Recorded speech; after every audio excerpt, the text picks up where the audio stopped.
And now, the Molle Mystery Theater, presented by Molle. Molle, the heavier brushless shaving cream for tough whiskers or a tender skin.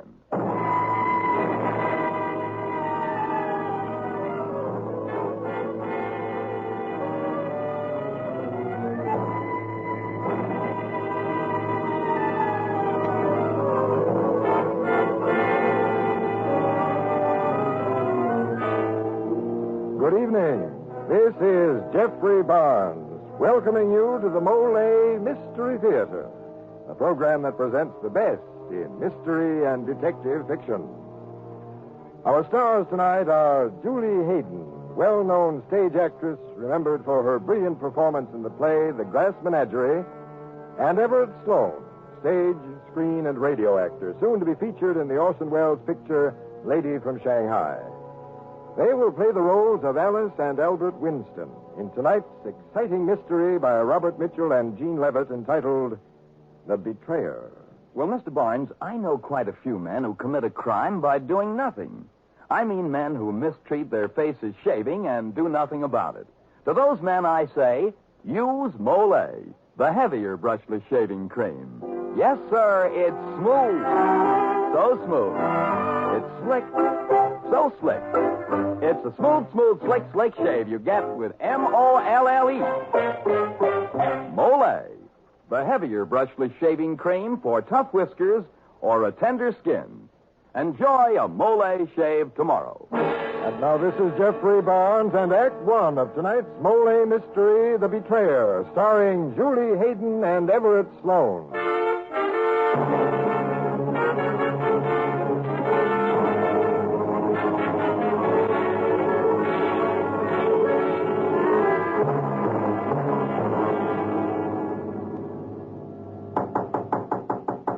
Come in. Oh, it's you, Inspector. Now, what's all this about the Scott woman being murdered? Well, that's what I want to talk to you about, Chief. Well, I thought it was suicide. No, Chief. Murder. Look, I want you to listen to these dictaphone records. Here, I'll play them back to you on your machine. Something to do with the case? Plenty. Now, listen to this. To whom it may concern, in less than 30 minutes, I'm going to betray Albert Winston.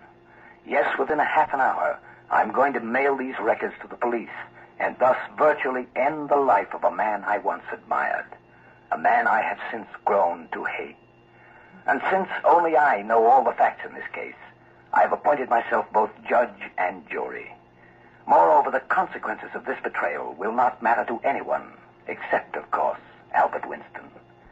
At this moment, countless avenues of escape are still open to Winston, and were it not for these records, his disappearance would be simple. Cold-blooded stool Yes, pigeon, isn't he? his Who is it? Just would listen, be Chief. Yes, very simple.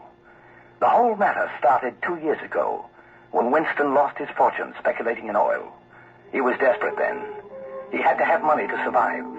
So, although 40 and flat broke, he sailed for England, where he systematically set about to marry Alice Sexton, the giddy daughter of a wealthy textile manufacturer.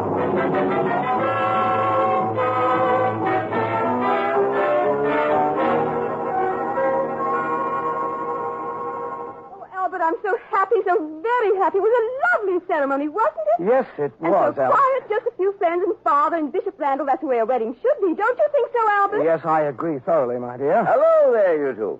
Am I welcome? Oh, of course, Father. I must say I'm very happy for both of you. I'm proud, Albert.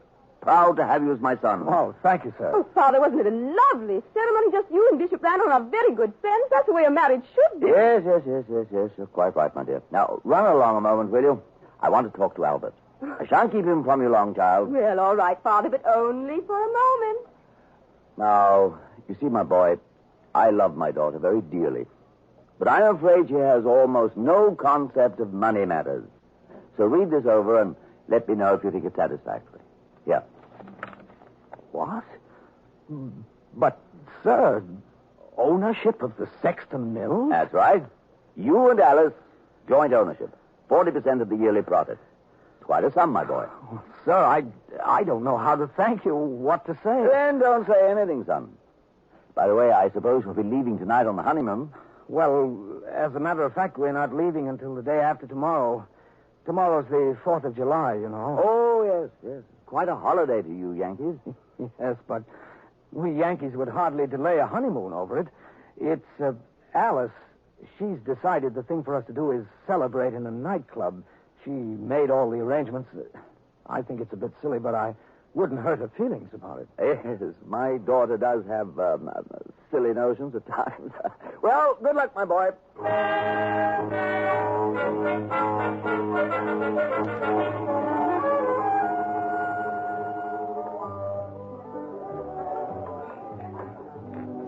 Oh, Albert, isn't this fun? The music, the gay young people, and the two of us celebrating. Oh, darling, I'm so happy we had our picture taken here. Now we can always remember this. Here comes the photographer back. Here you are, sir. Your picture, sir. And very beautiful, too, sir. You and the missus are an handsome pair, all right, sir.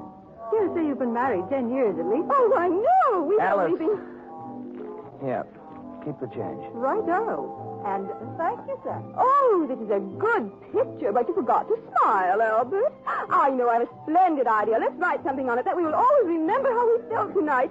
Here's you first, darling. Come on. I think it'll be fun. Well, all right. Let's see. There you are. When in the course of human events? I don't understand, Albert. It's from the Declaration of Independence. Oh, how clever. That was written on the 4th of July by the rebels, wasn't it? By the colonists, yes. Now it's your turn, Alice. Oh, so it is. Now let me see. Oh, I've got it. Yes, this will do nicely. There you are. I help Albert celebrate. Very clever of you, Alice. Very clever indeed. Oh, Albert, you make me so happy. Really, you do. Little things mean so much to me. Oh, this has been such a glorious day. And just think, darling, tomorrow will be on our honeymoon.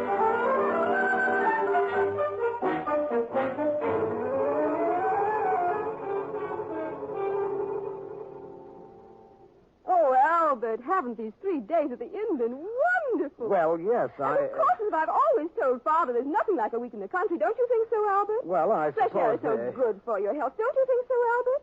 Albert, don't you think so? Fresh air is good for your health? Yes, Alice. I think it's wonderful for your health. What do you say we leave tonight and go back to London? But, Albert, we've only been here 3 days. Oh? Somehow I got the idea it'd been much longer than that. Really? Now, did you, Albert? Isn't that strange? Because, after all, we came on a Tuesday, and this is Thursday, so Tuesday, Wednesday, and Thursday are 3 days, aren't they, Albert? And further... Alice, please! I think we should go down to dinner now, dear. Oh, yes, Albert, let's do. I think I'm going to have that wonderful lobster again. Don't you like lobster, Dad?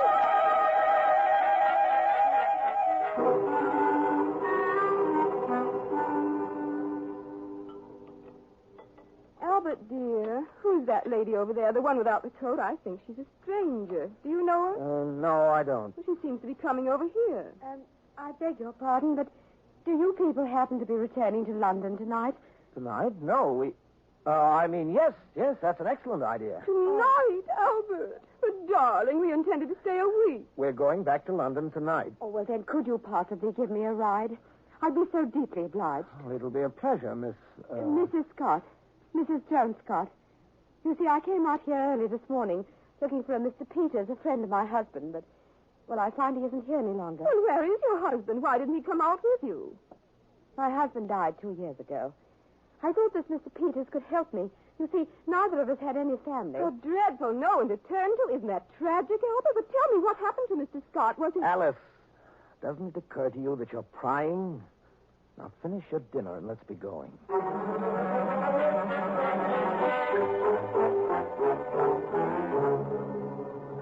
Say goodbye to that adorable proprietor, Albert. I've already made our goodbyes. Now, if you're ready, let's All leave. right, darling, but he's so sweet.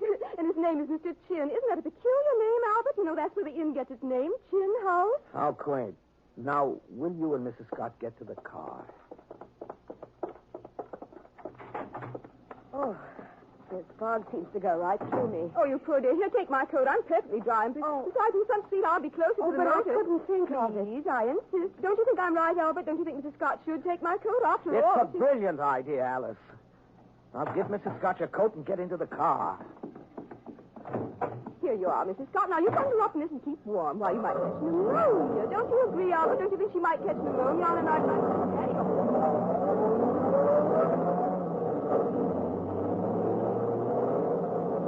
I really don't think you should drive so fast, do you, Albert? I mean, you're an excellent driver and all that, but don't you think it's dangerous, Albert? I mean, with the babe in the fog and the road is so slippery that... Please, don't drive fast.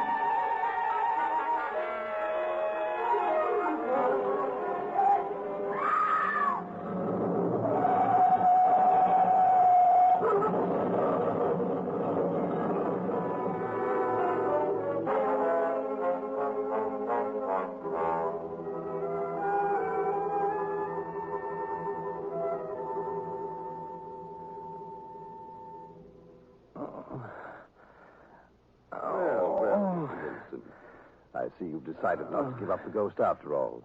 How do you feel? Oh, I'm not quite sure. Where... You're in the hospital and lucky at that. It was, it was quite a bad accident.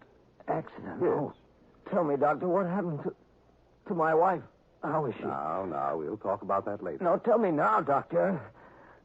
She was killed, Mr. Winston. Killed? Yes. The car caught fire. She was burned terribly. Alice dead? You and the other woman were miraculously thrown clear. Other woman? What other woman? Don't you know her? Oh, yes, the one we picked up at the inn, Mrs. Scott, yes, Joan Scott. How is she? Well, not too good, I'm afraid. Physically, it's just a matter of bruises, but her mind, well, it was a serious shock, you know. Yes, of course. But you'd better get some rest now, Mr. Winston. You should be out of here in a day or two. And, please accept my condolences on the loss of your wife. I realize it must indeed be a hard blow to bear.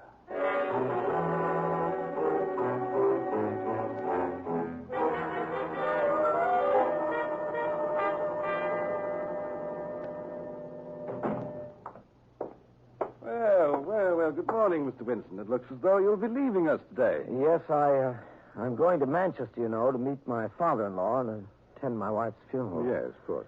But before you go, I'd like you to do me a little favor. A favor? Yes. It's about Mrs. Scott.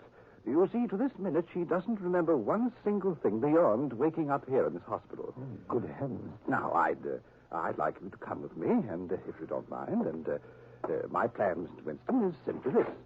You are Mrs. Scott's last definite link with the past. I see. Yes. And if she should see you suddenly and hear your voice, it may jar loose the barrier that is holding back her memory. Mm-hmm. Yes. Here we are. This is her room. Now, go in alone and tell her who you are. I'll wait out here. All right, Doctor.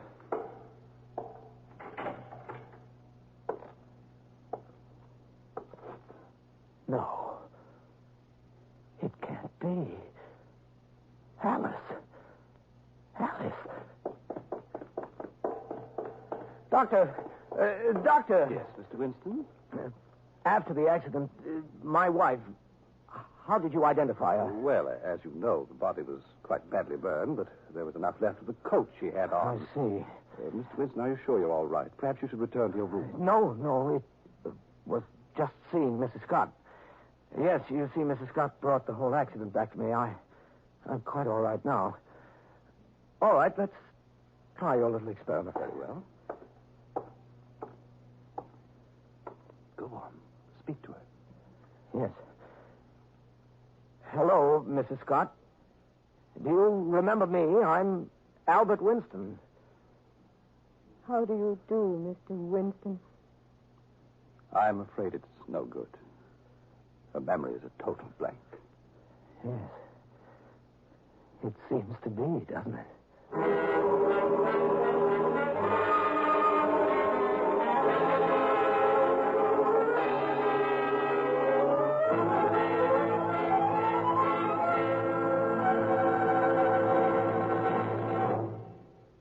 Well, mystery lovers, to everyone except her husband, Alice Winston suddenly becomes Joan Scott.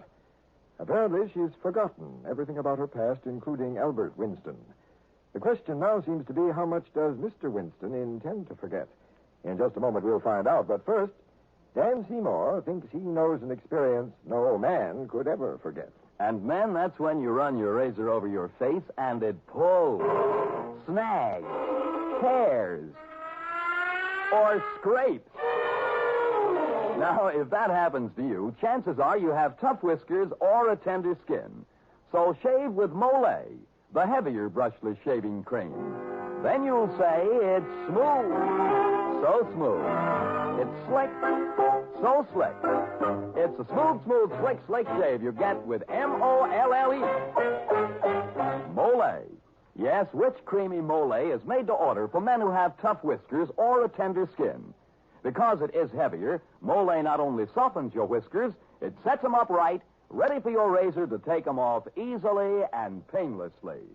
So enjoy a Molle shave tomorrow. This is Jeffrey Barnes again, returning you to the Mystery Theater and Act Two of The Betrayer, starring Julie Hayden and Everett Sloane.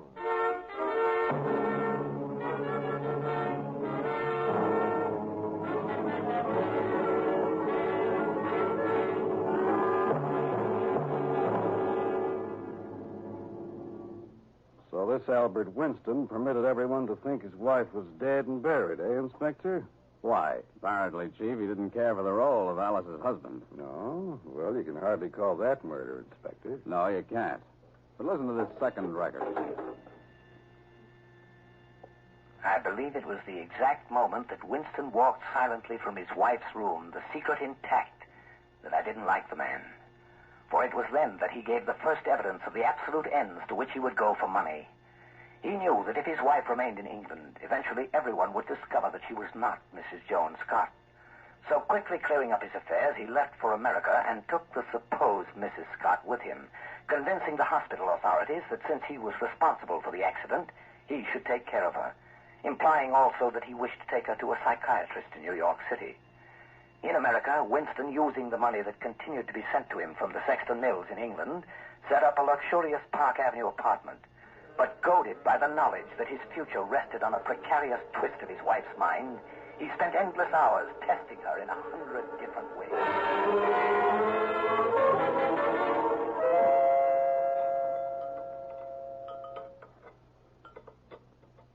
What tea, Mr. Winston? Please. You know, Mrs. Scott, I had an odd experience today. I saw a clergyman on the street, and for a moment I was certain I knew him. Really? Who did you take him for? An old friend. A Bishop Randall. How odd. Did he actually look like your friend when you got up close, that is? No. No, not at all.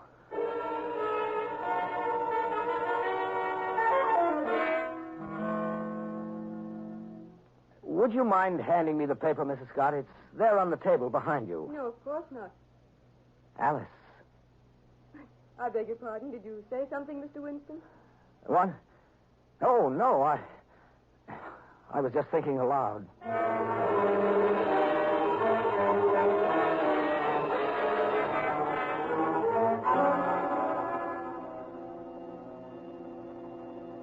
Though Winston continued to test the woman he called Joan Scott in every imaginable way, not once was the result positive. She even seemed to be another person, quiet, thoughtful, a little shy, and gradually Albert began to think of her as Mrs. Scott. As the months drifted by, Winston almost forgot about the guilt which was his. Shin House and Mr. Sexton and the accident became less and less real as Winston's life grew more luxurious, more entertaining. But then came a series of disturbing incidents.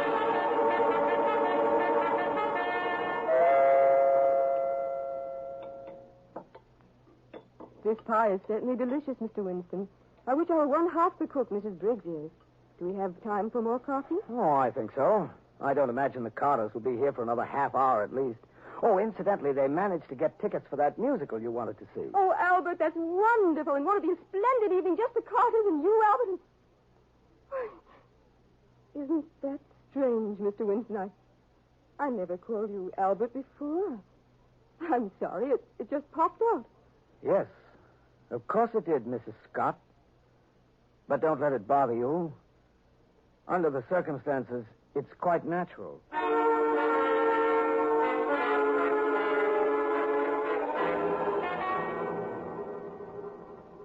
I'm ready, Mr. Winston. Are the Carters here yet? Mr. Winston, the Carters, have they arrived? What? I'm sorry. The Carters? No, I'm afraid they're a bit late. I'm afraid you're a bit tired. Perhaps you'd rather stay home this evening. I'm sure I could go alone. The Carters would take me. No, I'll go with you. Why, I'm as anxious to see this show as you are. Besides, you look too lovely tonight to be without an escort. That's a new coat, isn't it? Yes, I was afraid you weren't going to take notice. Do you like it? I think it's stunning, Mrs. Scott. Oh, I'm glad. You know, it was very strange. I couldn't decide between this plaid and a lovely covert until I noticed the labels in each. The labels? Why, what does this one say? The Sexton Mills, Manchester, England. What did you say? Sexton Mills, Manchester, England. What about them? Why should that make a difference? Tell me, why? Mr. Winston, my arm, please, you're hurting me. Never mind. Why did that label matter? What does it mean to you? No, please, Mr. Winston, let go of me. The doorbell, the Carters, please. The Carters? Oh, yes, of course. I'll explain later about this. I was only trying to help you. Help me? You mean about my past? Is that what you were trying to do? Trying to make me remember? Yes, my dear, that's it exactly. I was trying to make you remember.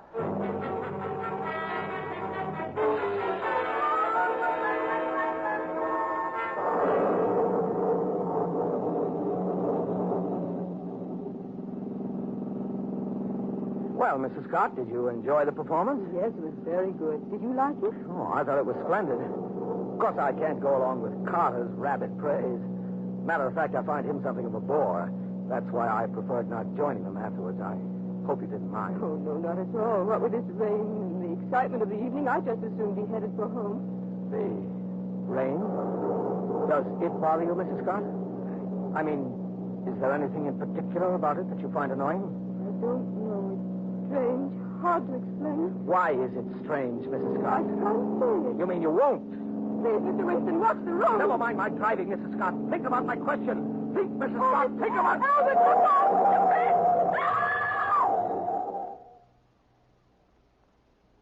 What are you talking about, Mrs. Scott? There is no bridge.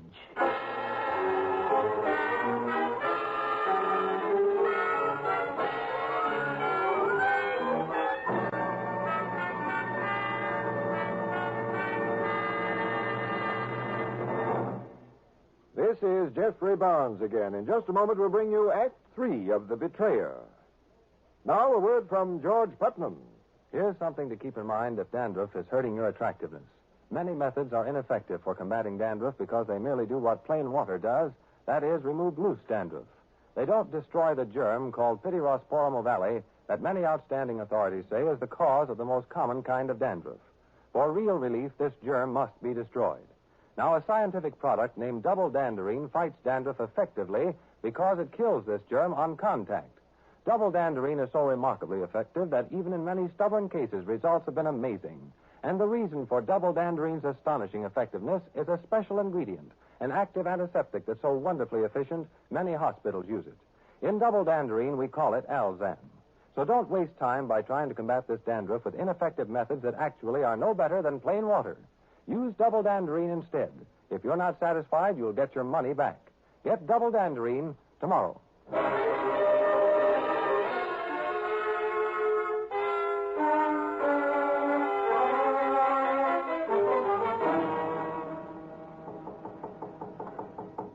Come in. Well, how do you feel this morning, Mrs. Scott? I don't know. I'm very uneasy, troubled. I'm worried about you, too. Last night in the car, you seemed to have had an hallucination. You were so terrified, spoke of a bridge. I know. I realize now it was something I dimly remember from my past. Oh? What's that in your hand, Mrs. Scott? Oh, the scratch pad. Let me see it. It's covered with scribbling. I've been so nervous this morning, I guess I just did it unconsciously. Yes, I guess we all... These two words. Why did you write them? Chin House. I don't quite know. They have to do with the bridge and my past. It seems to come to me and then escape me again. I know if I just concentrate, I'll remember. Yes. I guess you will remember. Mrs. Scott, I'm going to help you. Sit down here. Now, close your eyes and concentrate. All right. Keep your eyes closed. I have something here in my desk I want to show you. It might help you. Keep your eyes closed. Keep concentrating. Mr. Winston, Chin House. It's coming back to me, I think. I was there with a man, a honeymoon. Yes. Don't open your eyes, Mrs. Scott. Go on. Keep Yes, talking. a honeymoon. Oh, why, I do remember. I do. Oh, Albert, I remember the wedding. Wasn't it a lovely ceremony? Just you and Bishop Randall and our very good friends. That's the way a marriage should be. Don't you think so, Albert? Albert.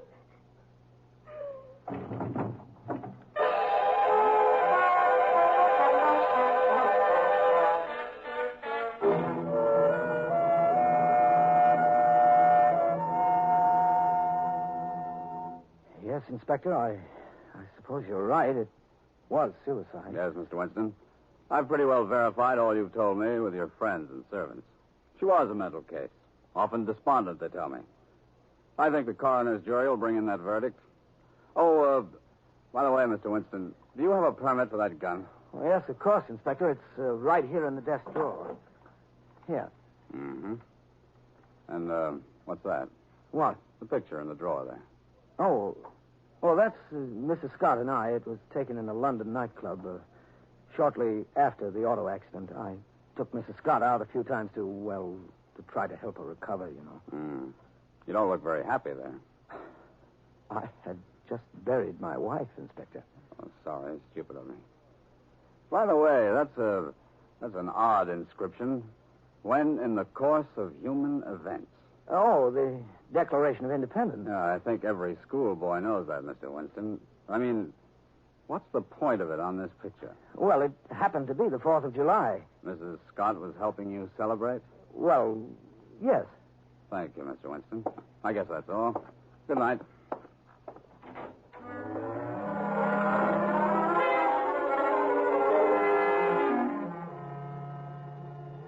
For a moment after the inspector left, Winston stood staring at the closed door and smiling to himself. Then, turning, he started to put away the picture of himself and Alice. And suddenly he started violently and the picture fluttered from his hand. He had told the inspector he had been with Mrs. Scott on July the 4th. He realized the mildest kind of police investigation would bring out the fact that he didn't even meet Mrs. Scott until July the 9th. The police would check with England. His whole lifetime conspiracy would be exposed. He was trapped hopelessly. That's why it is now time to send these dictaphone records to the police and betray Albert Winston before the inspector returns to arrest him. For now, his desperation is ultimate and endless. Now, the only thing left for him is a complete confession. Very truly yours, Albert Winston.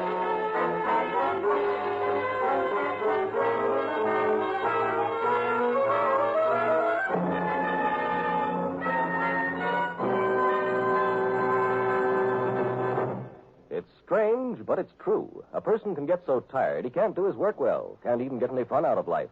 Now, if you're that tired and pale besides, your doctor may find you have a borderline anemia resulting from a ferronutritional blood deficiency. Then take ironized yeast tablets. They help increase your strength, regain your color by building up your red blood cells. So take ironized yeast tablets to get the energy you need to work, to play.